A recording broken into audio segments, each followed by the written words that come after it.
नमस्कार। Current affair 2023-24 programme में आपका स्वागत है। आज है डे 6। सबसे पहला पॉइंट हमारे पास है वन नेशन वन इलेक्शन। बहुत ज्यादा चर्चा में है तो इसके बारे में जानकारी लेते हैं। एक शब्द यहां पर लिखा गया है समकालिक चुनाव, साइमल्टेनियस इलेक्शंस। इसका मतलब यह होता है कि भारत में लोकसभा और राज्य विधानसभाएं और स्थानीय शासन अर्थात पंचायत और नगर पालिका, इनके चुनाव एक साथ एक समय पर कराए जाएं। इसी को वन नेशन वन इलेक्शन का नाम दिया गया है। इसके लाभ क्या हैं, नुकसान क्या है और इससे संबंधित क्या सिफारिशें अभी हाल ही में सरकार ने करी है, वो सब हम इसमें देखेंगे। तो 1951-52 से जब देश में पहली बार आम चुनाव हुए, 1967 तक लगभग देश में एक ही साथ चुनाव होते थे।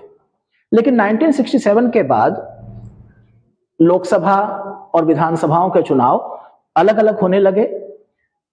कारण था सरकारों का अपना कार्यकाल पूर्ण ना कर पाना, लोकसभा और विधानसभाओं के मध्यावधि चुनाव, और वो समस्या आज भी है। तो जब हम ये कहते हैं कि एक साथ एक चुनाव होने चाहिए, तो उसमें सबसे बड़ी बाधा जो है वो यही है कि अगर कोई विधानसभा या लोकसभा अपना कार्यकाल पूरा ना कर पाई तो क्या होगा। तो देखते हैं कब कब ये सिफारिश की गई। भारत के लॉ कमीशन ने, विधि आयोग ने अपनी 170वीं रिपोर्ट में प्रत्येक वर्ष और बिना उपयुक्त समय के निर्वाचनों के चक्र का अंत किए जाने की सिफारिश की थी।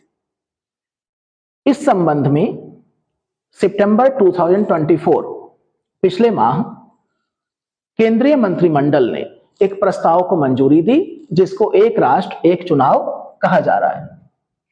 इस प्रस्ताव को मंजूरी उस रिपोर्ट के आधार पर दी गई है जो पूर्व राष्ट्रपति रामनाथ कोविंद की अध्यक्षता वाली कमेटी ने सरकार को सौंपी थी। इस कमेटी में कितने लोग थे? 8 सदस्यीय कमेटी थी। ये आपको पता होना चाहिए। वन नेशन वन इलेक्शन में जो उच्च स्तरीय समिति बनाई गई थी 2 सितंबर 2023, अध्यक्ष राष्ट्रपति रामनाथ कोविंद, सदस्यों में केंद्रीय गृह मंत्री अमित शाह, गुलाम नबी आजाद, वित्त आयोग के पूर्व अध्यक्ष NK सिंह, लोकसभा के पूर्व महासचिव और संविधान विशेषज्ञ डॉक्टर सुभाष कश्यप, वरिष्ठ अधिवक्ता हरीश साल्वे, संजय कोठारी जो कि सतर्कता आयुक्त रह चुके हैं, और अर्जुन राम मेघवाल विशेष आमंत्रित सदस्य थे। और मार्च 2024 में राष्ट्रपति द्रौपदी मुर्मू को यह रिपोर्ट सौंप दी गई। तो इस रिपोर्ट में जो सिफारिश की गई उसके आधार पर केंद्रीय मंत्रिमंडल ने इस प्रस्ताव को मंजूरी दी।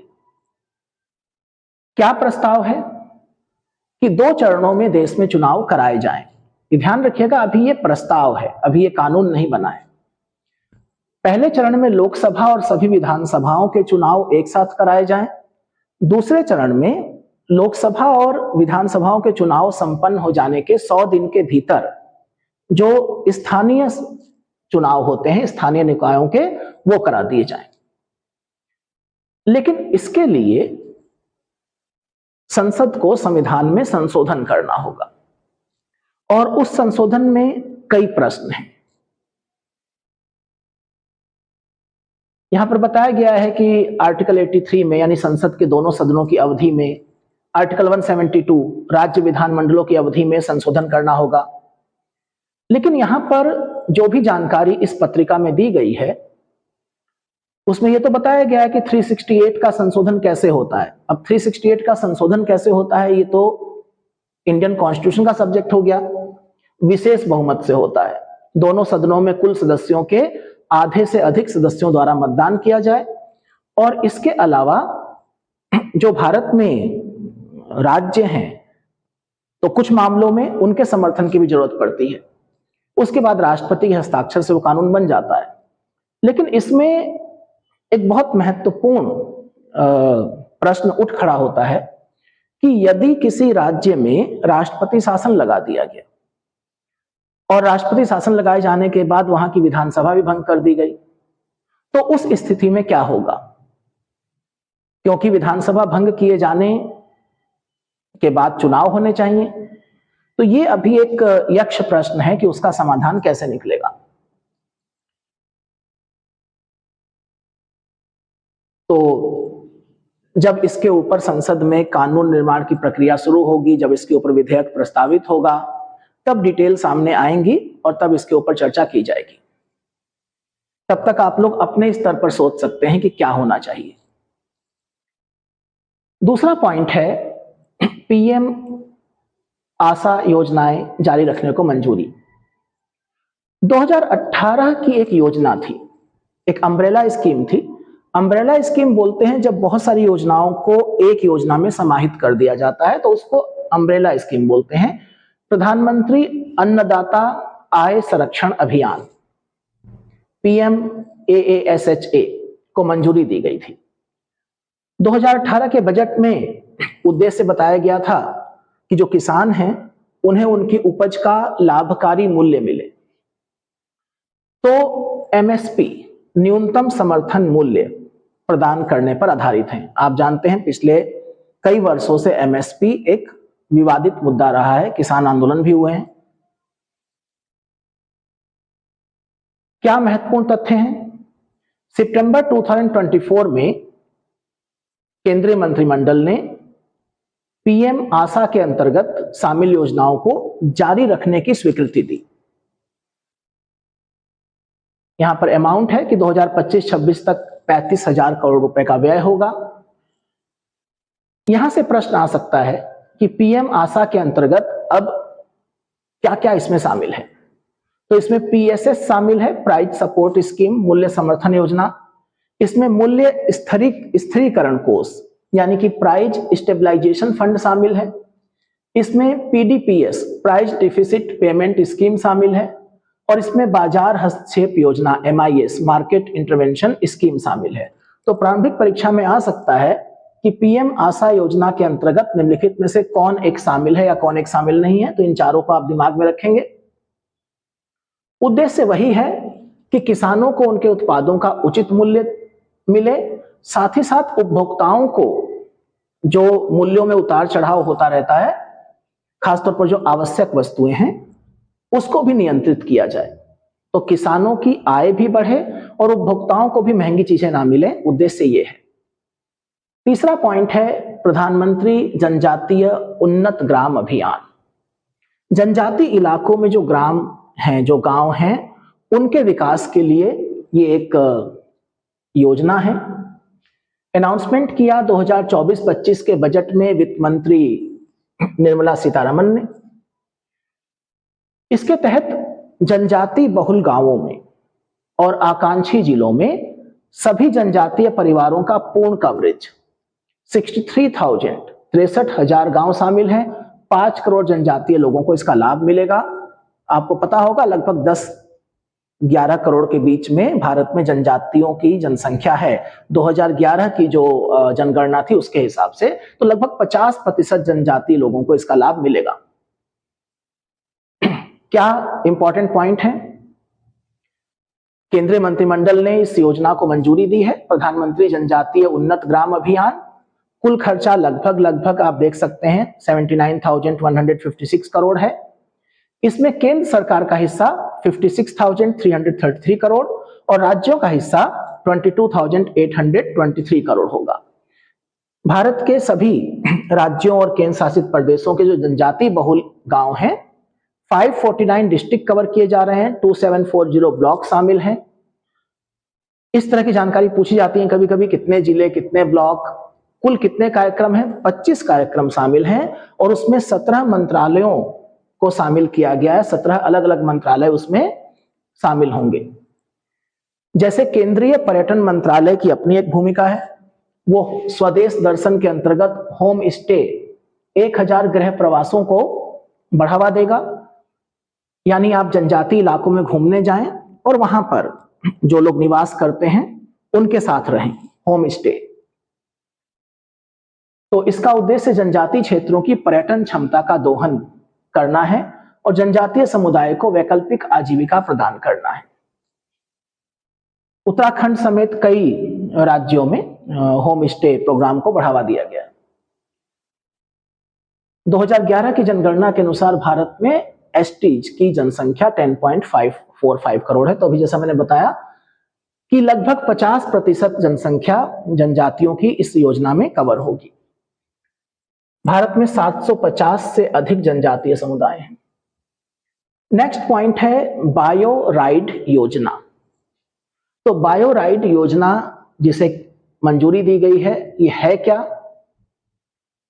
ग्लोबल बायो इंडिया जैव प्रौद्योगिकी संबंधित हितधारकों का एक विशाल अंतरराष्ट्रीय सम्मेलन है। इस वार्षिक कार्यक्रम का आयोजन जैव प्रौद्योगिकी उद्योग अनुसंधान सहायता परिषद biotechnology industry research assistance council द्वारा किया जाता है, जो कि एक पब्लिक सेक्टर इंस्टीट्यूशन है, सार्वजनिक क्षेत्र का उद्यम है। और इस बार यह आयोजन सितंबर में नई दिल्ली में किया गया। क्या इंपॉर्टेंट पॉइंट है? केंद्रीय मंत्रिमंडल ने बायो राइड योजना को मंजूरी दी है। बायो राइड योजना का पूरा रूप क्या है? Biotechnology research innovation and entrepreneurship development, जैव प्रौद्योगिकी अनुसंधान नवाचार और उद्यमिता विकास। इसमें दो योजनाओं को मिला दिया गया है। बायो राइड में दो योजनाएं, पहली जैव प्रौद्योगिकी अनुसंधान एवं विकास बायोटेक्नोलॉजी रिसर्च एंड डेवलपमेंट, और दूसरा औद्योगिक एवं उद्यमिता विकास का विलय कर दिया गया है। साथ ही साथ इसमें एक नया तत्व जोड़ा गया है, bio manufacturing and bio foundry.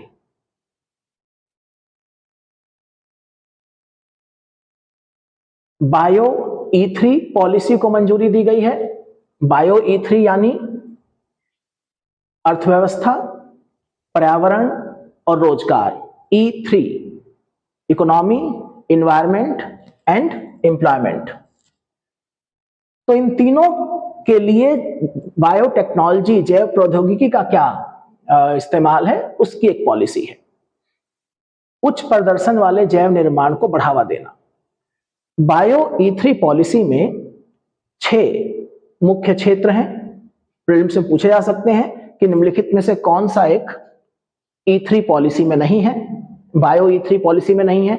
जैव आधारित रसायन एवं enzyme, functional food and smart proteins, सटीक बायोथेरेप्यूटिक्स, लचीली कृषि, जलवायु लचीली कृषि, क्लाइमेट, जलवायु के हिसाब से, क्लाइमेट के हिसाब से उसके अनुकूल वाली कृषि, कार्बन कैप्चर और उसका उपयोग, भविष्यवादी समुद्री एवं अंतरिक्ष अनुसंधान, ऐसे समुद्री और अंतरिक्ष अनुसंधान जो भविष्य में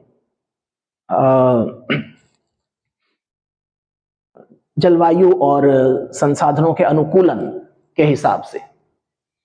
इस नीति के तहत बायो विनिर्माण, bio manufacturing, bio AI hub एवं बायो फाउंड्री की स्थापना के माध्यम से प्रौद्योगिकी विकास और व्यवसायीकरण में तेजी लाने का लक्ष्य निर्धारित किया गया है। नेक्स्ट है नमो भारत रैपिड रेल का उद्घाटन। भारत की पहली स्वदेशी semi high speed train Vande Bharat express, तो ये 4 साल 5 साल पुराना, 15 फरवरी 2019 को पहली वंदे भारत एक्सप्रेस ट्रेन को नई दिल्ली, कानपुर, प्रयागराज, वाराणसी मार्ग पर रवाना किया गया। तो इसमें नया क्या आया है? 1 सितंबर 2024 को केंद्रीय रेल मंत्री अश्विनी वैष्णव ने BEML लिमिटेड के बेंगलुरु रेल परिसर से भारत की पहली Vande Bharat sleeper train set को रवाना किया। स्वदेशी रूप से डिजाइन और निर्मित किया गया है BEML के द्वारा। BEML कहां है? बेंगलुरु। क्या स्मरणीय तथ्य हैं? गुजरात में भारत की पहली वंदे मेट्रो ट्रेन का उद्घाटन किया गया, अहमदाबाद और भुज के बीच में। नाम इसको दिया गया है नमो भारत रैपिड रेल। नमो भारत रैपिड रेल पारंपरिक मेट्रो सिस्टम से कैसे अलग है? जो अर्बन मेट्रो ट्रेन है, जो शहरी मेट्रो ट्रेन है, वो एक शहर के अंदर अलग अलग स्टेशन को आपस में लिंक करती है, लेकिन नमो Bharat rapid train intercity connectivity प्रदान कर रही है। ये एक शहर के आसपास के कस्बों और छोटे शहरों को आपस में लिंक कर रही है। मिशन मौसम, सितंबर 24 में नरेंद्र मोदी, प्रधानमंत्री नरेंद्र मोदी की अध्यक्षता में मिशन मौसम को स्वीकृति दी गई है। 2 वर्षों के लिए इस मिशन का जो बजट है 2000 करोड़ रुपए है। उद्देश्य क्या है? हर मौसम के लिए अधिक तैयार और जलवायु स्मार्ट भारत। स्मरणीय तथ्य क्या है? मिशन मौसम केंद्रीय पृथ्वी विज्ञान मंत्रालय द्वारा कार्यान्वित किया जाएगा। पृथ्वी विज्ञान मंत्रालय के 3 संस्थान इस मिशन की देखरेख करेंगे। पहला, भारत मौसम विज्ञान विभाग, इंडियन मेट्रोलॉजिकल डिपार्टमेंट। दूसरा, भारतीय उष्णदेशीय मौसम विज्ञान संस्थान जो पुणे में है। और तीसरा, राष्ट्रीय मध्यम अवधि मौसम पूर्वानुमान केंद्र जो कि नोएडा में है। क्या है ये? एक बहुआयामी और परिवर्तनकारी पहल है। भारत के मौसम और जलवायु संबंधी विज्ञान, अनुसंधान और सेवाओं को बढ़ावा देगी।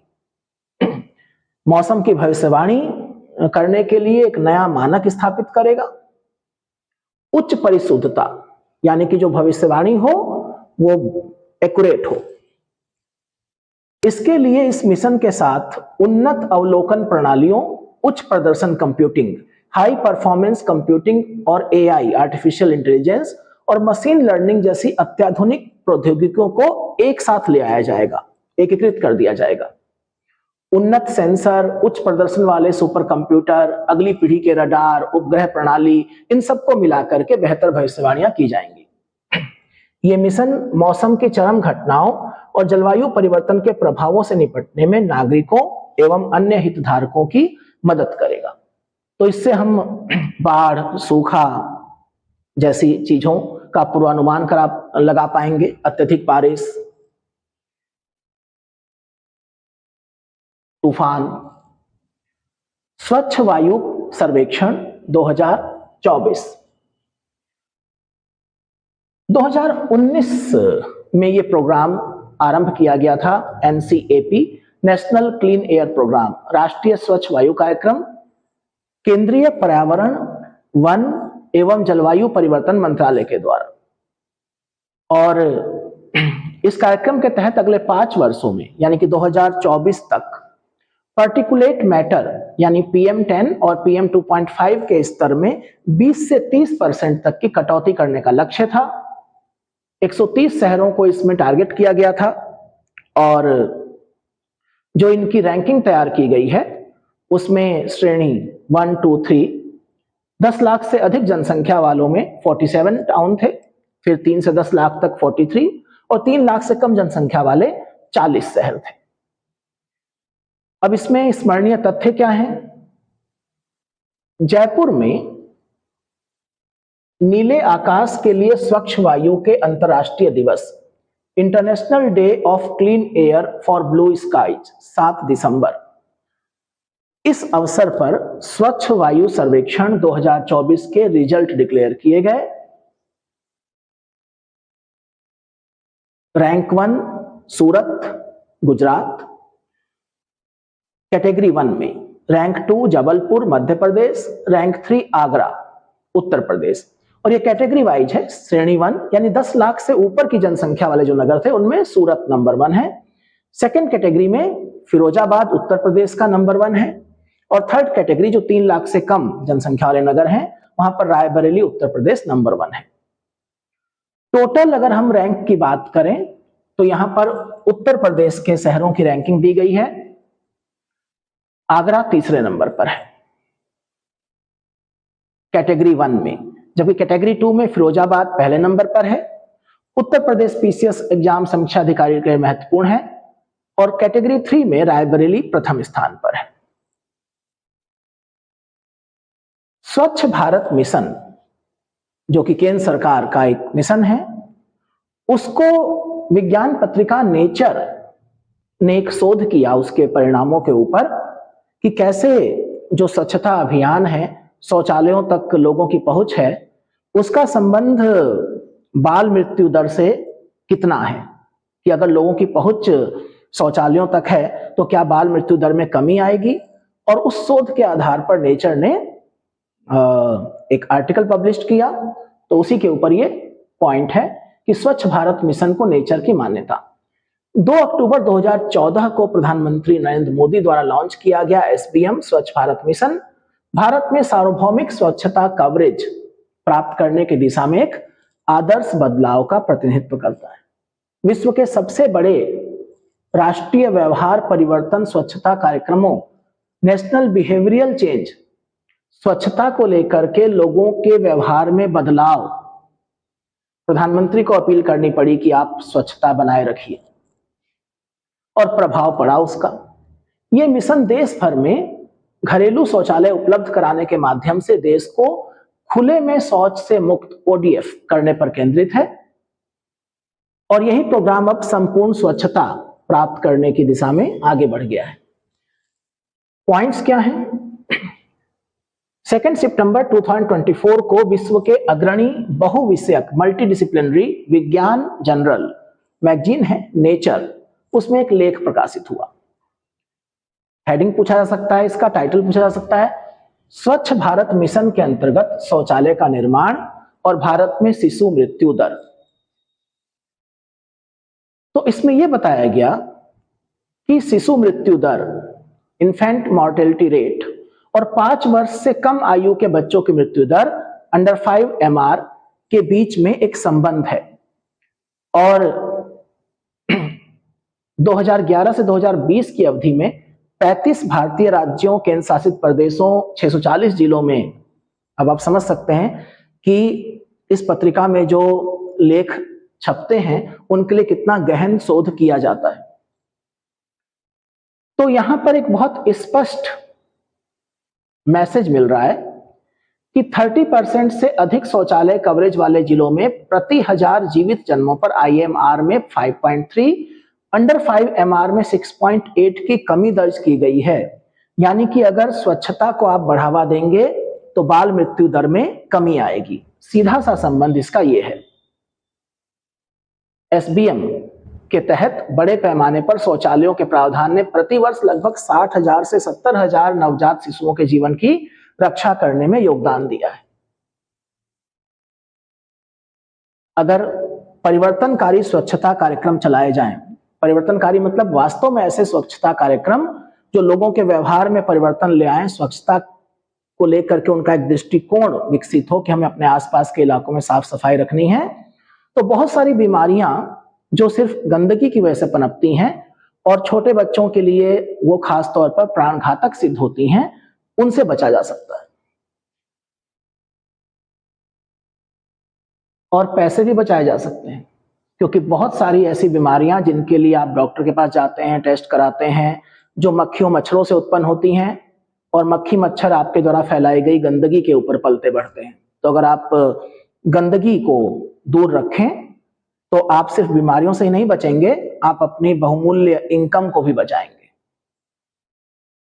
स्वच्छता ही सेवा अभियान 2024 आवासन शहरी कार्य मंत्रालय द्वारा पेयजल और स्वच्छता विभाग जल शक्ति मंत्रालय के सहयोग से किया जाता है। इस तरह के प्रश्न आ रहे हैं कि कौन सा कार्यक्रम या योजना किस मंत्रालय के द्वारा की जाती है।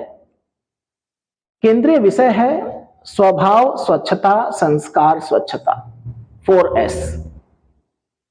स्वभाव स्वच्छता संस्कार स्वच्छता। एक छोटी सी जानकारी यहां पर 23वें विधि आयोग के बारे में है। एक गैर सांविधिक निकाय है। गैर सांविधिक या नॉन स्टैट्यूटरी निकाय उसको बोलते हैं जिसका संविधान में जिक्र नहीं होता है, जिसको संसद के द्वारा स्थापित किया जाता है या फिर केंद्रीय मंत्रिमंडल के प्रस्ताव के द्वारा स्थापित किया जाता है, तो वो गैर सांविधिक निकाय होता है। विधि आयोग ऐसा ही है। भारत सरकार के विधि और न्याय मंत्रालय के विधि कार्य विभाग द्वारा जारी अधिसूचना। तो प्रश्न आ जाए कि विधि आयोग का गठन कौन करता है? विधि और न्याय मंत्रालय। इसके बारे में और जानकारियां हम लोग नेक्स्ट डे लेंगे।